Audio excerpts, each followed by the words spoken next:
Bismillahirrahmanirrahim. Assalamualaikum warahmatullahi wabarakatuh. Perkenalkan, nama saya Firna Rakaran dengan NPM 2578211. Jadi, pada video ini, kali ini kelompok kami yaitu kelompok 5 di sini akan menjelaskan modul 16 yaitu dasar-dasar keamanan jaringan. Pertama-tama, saya akan menjelaskan 16.1 yaitu ancaman dan kerentanan keamanan. Jadi ada jenis-jenis keamanan. Jaringan komputer ini kan berkabel dan nirkabel ini sangat penting untuk aktivitas sehari-hari. Individu dan organisasi ini bergantung pada komputer dan jaringan mereka. Instruksi oleh orang yang tidak berwenang dapat mengakibatkan gangguan jaringan yang mahal dan hilangnya pekerjaan. Jadi, serangan terhadap jaringan ini dapat merusak dan dapat mengakibatkan hilangnya waktu dan uang karena kerusakan, atau pencurian informasi atau aset penting. Jadi, penyusup ini dapat memperoleh akses ke jaringan melalui kerentanan perangkat lunak, serangan perangkat keras, atau dengan menembak nama pengguna dan kata sandi seorang. Lalu, penyusup dapat memperoleh akses dengan memodifikasi perangkat lunak atau mengeksploitasi kerentanan perangkat lunak disebut pelaku ancaman.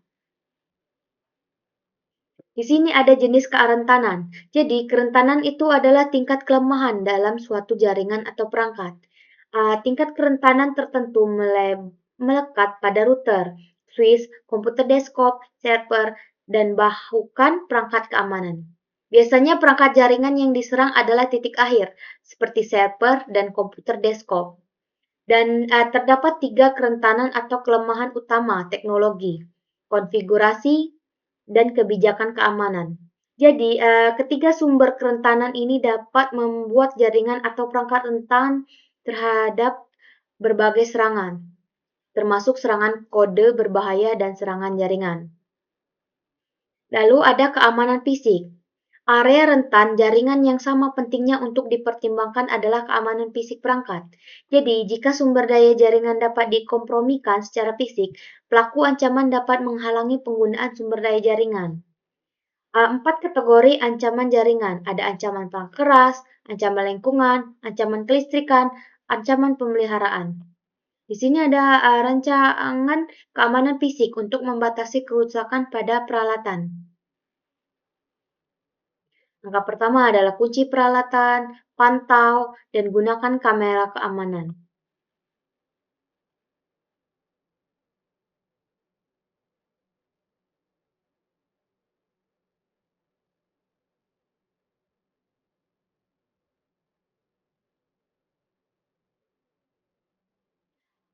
Lalu di sini ada 16.2.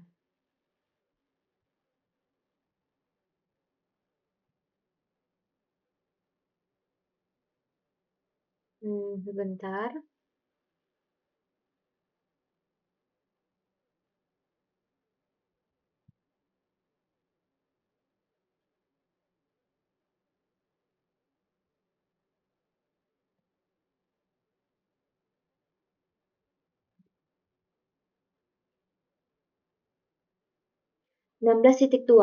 Serangan jaringan. Jadi, ada jenis-jenis malware. Kan topik sebelumnya menjelaskan jenis-jenis ancaman jaringan dan kerentanan yang terjadi. Topik ini membahas lebih detail tentang bagaimana pelaku ancaman ini mendapatkan akses ke jaringan dan atau membatasi akses pengguna yang berwenang. Malware adalah singkatan dari malicious software, perangkat lunak berbahaya. Ini adalah kode atau perangkat lunak yang dirancang khusus untuk merusak dan mengganggu, mencuri, dan melakukan tindakan buruk atau ilegal pada data, host, atau jaringan. Dan ada virus. Nah, virus komputer adalah jenis malware yang menyebar dengan menyisipkan salinan dirinya sendiri ke dalam dan menjadi bagian dari program lainnya. Virus ini menyebar dari suatu komputer ke komputer lain dan meninggalkan infeksi saat berpindah. Lalu ada caching, war komputer, mirip dengan virus karena keduanya ini mereplikasi salinan fungsional dari diri sendiri mereka dan dapat menyebabkan jenis kerusakan sama. Berbeda dengan virus yang membutuhkan penyebaran file host yang terinfeksi, Word ini perangkat lunak mandiri dan tidak memerlukan program host atau bantuan manusia untuk menyebar.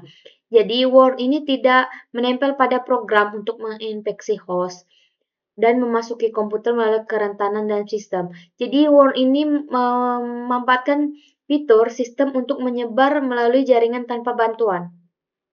Lalu ada kuda Troya atau Trojan horse. Ini adalah jenis malware lain yang dinama berdasarkan yang digunakan orang Yunani untuk menyusup ke Troya. Perangkat yang lunak yang berbahaya yang tampak sah. Jadi pengguna ini biasanya ditipu untuk memuat dan menjalankan ke sistem mereka. Jadi setelah diaktifkan, ini dapat melakukan berbagai serangan pada host. Contohnya seperti ini, kita play. Dia masuk di sini dan masuk ke komputer.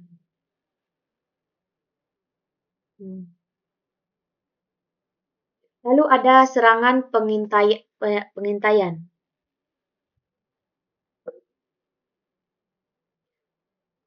Ada serangan akses, penolakan layanan. Serangan pengintaian pelaku ancaman eksternal ini menggunakan alat internet seperti utilitas NS Lookup dan Voice.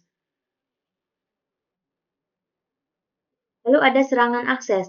Jadi untuk eksploitasi kerentanan yang diketahui dalam layanan autentikasi, layanan FTP, dan layanan web untuk mendapatkan akses ke akun web, basis data, rahasia, dan informasi sensitif lainnya. Lalu ada serangan penolakan layanan. Jadi serangan penolakan layanan adalah serangan yang paling banyak dipublikasikan dan termasuk yang paling sulit untuk dihilangkan. Namun, karena kemudahannya implementasinya dan potensinya kerusakan yang signifikan, serangan DOS layak mendapatkan perhatian khusus dari administrator keamanan. Selanjutnya, materi selanjutnya akan dijelaskan dan dilanjutkan oleh teman saya. Oke, Assalamualaikum warahmatullahi wabarakatuh. Perkenalkan, nama saya Muhammad Ramadhani dengan PM 25786045 dari kelas TRI 2B. Jadi saya di sini akan menjelaskan chapter 16 ya, yaitu mitigasi serangan jaringan. Yang pertama ada pendekatan pertahanan berlapis. Setelah kita mengetahui lebih banyak tentang bagaimana pelaku ancaman dapat menjebol jaringan, kita tuh perlu memahami apa yang harus dilakukan untuk mencegah akses ini tidak sah. Topik ini memerinci beberapa tindakan yang dapat kita ambil untuk membuat jaringan terlebih aman. Untuk mengurangi serangan jaringan, kita harus terlebih dahulu mengamankan perangkat, termasuk router, switch, server, dan host. Sebagian besar organisasi menerapkan pendekatan pertahanan berlapis, juga dikenal sebagai pendekatan berlapis untuk keamanan ini. Jadi untuk keamanan ini membutuhkan kombinasi perangkat dan layanan jaringan yang bekerja secara bersamaan. Jadi semua perangkat jaringan termasuk router dan switch juga diperkuat keamanannya seperti yang ditunjukkan oleh ikon kombinasi pada masing-masing perangkat. Bisa dilihat oleh perangkat ini teman-teman. Ini dikunci ya untuk router, switch, dan lain-lain dikunci semua ini. Server juga dikunci. Oke, selanjutnya ada buat cadangan. Melakukan pencadangan konfigurasi dan data perangkat adalah salah satu cara paling efektif untuk melindungi diri dari kehilangan data. Cadangan data menyimpan salinan informasi di komputer ke media cadangan yang dapat dilepas dan disimpan di tempat yang aman. Perangkat infrastruktur harus memiliki cadangan file konfigurasi dan citra iOS pada server file FTP atau sejenisnya. Jika komputer atau perangkat keras router mengalami kegagalan, data atau konfigurasi dapat dipulihkan menggunakan salinan cadangan. Oke, ini ada untuk tabel pertimbangan dan keterangannya. Yang pertama ada frekuensi. Lakukan pencadangan secara berkala sesuai dengan kebijakan keamanan yang telah ditetapkan. Yang kedua, pencadangan penuh dapat memakan waktu. Oleh karena itu, lakukan pencadangan bulanan atau mingguan dengan pencadangan parsial yang sering dilakukan untuk file yang berubah. Yang kedua ada validasi. Selalu validasi cadangan untuk memastikan integritas data dan validasi prosedur pembelian file. Yang ketiga ada penyimpanan. Data cadangan harus dipindahkan ke lokasi penyimpanan di luar kantor yang disetujui secara berkala setiap hari, mingguan atau bulanan sesuai dengan kebijakan keamanan. Yang keempat ada keamanan. Cadangan data harus dilindungi menggunakan kata sandi yang kuat. Kata sandi tersebut diperlukan untuk memulihkan data. Yang ketiga ada peningkatan pembaruan dan patch. Mengikuti perkembangan terbaru dapat menghasilkan pertahanan yang lebih efektif terhadap serangan jaringan. Jadi salah satu solusi untuk pengolahan patch keamanan kritis adalah memastikan semua sistem akhir sistem otomatis mengunduh pembaruan, seperti yang ditunjukkan untuk Windows 10 pada gambar ini. Patch keamanan diunduh dan diinstal secara otomatis tanpa campur tangan pengguna. Dia setting ini ya, setting Windows 10. Selanjutnya ada autentikasi, otorisasi, dan akuntansi. Semua perangkat jaringan harus dikonfigurasi secara aman untuk hanya memberikan akses kepada individu yang berwenang. Layanan keamanan jaringan, autentikasi, otorisasi, dan akuntansi atau AAA menyediakan kerangka kerja utama untuk mengatur kontrol akses pada perangkat jaringan. AAA adalah cara untuk mengontrol siapa yang diizinkan, siapa yang mengakses jaringan, dan tindakan apa saja yang mereka lakukan untuk mengakses jaringan atau otorisasi. Ini contohnya autentikasi, otorisasi, dan akuntansinya. Selanjutnya ada firewall. Firewall adalah salah satu alat keamanan paling efektif yang tersedia untuk melindungi pengguna dari ancaman eksternal. Firewall melindungi komputer dan jaringan dengan mencegah lalu lintas yang tidak diizinkan masuk ke jaringan internal. Firewall jaringan berada di antara dua jaringan atau lebih, mengatur lalu lintas di antara jaringan tersebut, dan membantu mencegah akses yang tidak sah. Misalnya topologi pada gambar di bawah ini.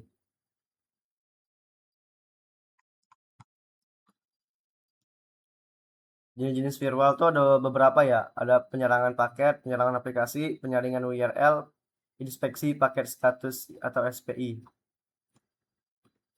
Selanjutnya ada keamanan titik akhir. Endpoint atau host adalah sistem komputer atau perangkat individual yang bertindak sebagai klien jaringan. Endpoint umum meliputi laptop, desktop, server, dan smartphone, dan tablet. Mengamankan perangkat endpoint adalah salah satu pekerjaan paling menantang bagi administrator jaringan karena melibatkan sifat manusia.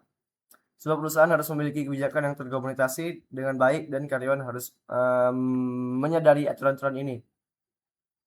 Karyawan perlu dilatih tentang penggunaan jaringan yang benar. Kebijakan seringkali mencakup penggunaan perangkat lunak, antivirus, dan penjagaan intrusi host. Solusi keamanan endpoint yang lebih komprehensif bergantung pada kontrol akses jaringan. Oke, mungkin itu saja yang dapat saya jelaskan. Untuk lebih dan kurang saya mohon maaf. Saya akhiri. Wassalamualaikum warahmatullahi wabarakatuh. Assalamualaikum warahmatullahi wabarakatuh. Perkenalkan, nama saya Reza Pratama dengan NPM 2578109 dari kelas 2D. Di sini saya akan mengerjakan tugas jaringan komputer yaitu hands-on di modul 16. Saya mengambil di 16.4 yang dimana keamanan perangkat. Oke, langsung saja kita ke 16.1 yang dimana itu ada Cisco Auto Secure. Salah satu area jaringan yang membutuhkan perhatian khusus untuk menjaga keamanan adalah perangkat. Anda mungkin sudah memiliki kata sandi untuk komputer, ponsel pintar, atau tablet Anda. Apakah kata sandi tersebut sudah cukup kuat? Apakah Anda menggunakan alat lain untuk meningkatkan keamanan perangkat Anda? Tapi ini akan memberitahu kita semua cara-caranya. Ini dimana kita pengaturan keamanan diatur ke nilai default saat sistem operasi baru diinstal ke perangkat. Dalam kebanyakan kasus, tingkat keamanan ini tidak memadai. Untuk router Cisco, fitur Cisco Auto Secure ini dapat digunakan untuk membantu mengamankan sistem seperti yang ditunjukkan pada contoh. Dimana kita ada mengetikkan Auto Secure ini seperti contoh gambar yang di router. Selain itu ada beberapa langkah sederhana yang perlu dilakukan dan berkala untuk sebagian besar sistem operasi. Oke, nah ini yang namanya sudah pasti kita tahu dari lama, yaitu 16.4.2 itu kata sandi. Untuk melindungi perangkat jaringan, penting untuk menggunakan kata sandi yang kuat. Berikut adalah pedoman standar yang perlu diikuti. Yang pertama itu ada gunakan kata sandi dengan panjang minimal 8 karakter. Lebih baik lagi 10 karakter atau lebih. Kata sandi yang lebih panjang itu memungkinkan lebih aman, tapi tidak mesti juga ya. Yang kedua itu ada buat kata sandi yang kompleks. Sertakan kombinasi huruf besar dan kecil. Nah, seperti kita membuat akun Instagram, akun TikTok, itu pasti ada gunakan kata sandi, gunakan kata besar atau kecil gitu kan, simbol dan spasi jika diizinkan.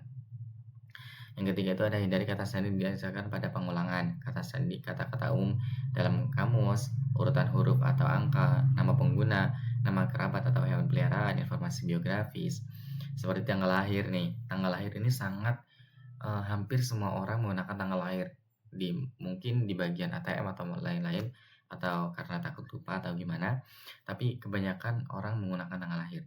Lalu nomor identitas, nama leluhur, atau informasi lain yang mudah dikenali. Jadi jangan ya teman-teman hindari kata-kata sandi tersebut. Dan keempat itu ada sengaja salah mengeja kata sandi, misalnya Smith, Smith, kayak gini. Security diganti gitu. Sering-sering mengganti kata sandi. Jika kata sandi diretas tanpa disadari, peluang bagi pelaku ancaman untuk menggunakan kata sandi tersebut akan terbatas. Dan yang terakhir ada jangan nulis kata sandi dan meninggalkannya di tempat yang mudah terlihat seperti di meja atau monitor. Jadi teman-teman semua tuh jangan sampai menulis kata sandi tuh di buku, mungkin kita seperti anak kuliahan gitu ya, menulis di buku ataupun di meja-meja kuliah gitu, mungkin karena takut lupa atau gimana, itu jangan. Lalu ada kata sandi lemah. Kata sandi lemah itu yang pertama itu ada rahasia, pandai besi, Toyota, Bob, daun biru, dan lain. Mengapa ini lemah? Karena kata sandi kamu sederhana, nama gadis ibu, merek mobil, nama, dan jadi semua ini teman-teman itu hanyalah kata apa ya, persamaan gitu loh. Jangan menggunakan kata sandi yang seperti ini. Di sini juga ada alasannya. Mungkin nama ibu selain ini kan banyak gitu ya, dan jangan digunakan. Nah ini untuk saran kata sandi yang kuat. Jadi sebenarnya ini tulisan menggabungkan karakter alfanumerik, karakter alfanumerik, simbol, dan menyertakan spasi. Tapi kita harus mengingatnya teman-teman, karena ini emang kata-kata yang sulit untuk walaupun kita salah ketik saja kita akan salahkan. Lalu di 16.4.2 keamanan kata sandi tambahan. Kata sandi yang kuat hanya berguna jika bersifat rahasia. Ada beberapa langkah yang dapat diambil untuk membantu memastikan kata sandi tetap rahasia pada router dan switch Cisco, termasuk hal berikut ini. Yang pertama, mengenkripsi semua kata ke teks biasa. Yang kedua itu menetapkan panjang kata sandi minimum yang diterima, yaitu selanjutnya mencegah seragam tebak kata sandi secara paksa, lalu menonaktifkan akses mode exit istimewa yang tidak aktif setelah jangka waktu tertentu.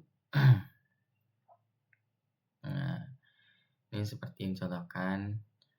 Oke, lanjut ke 16.4 mengaktifkan SSH,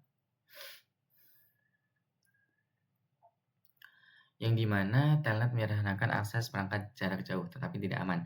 Data yang terdapat dalam paket telnet ditransmisikan pada enkripsi. Karena alasan ini sangat tidak disarankan untuk mengaktifkan secure shell.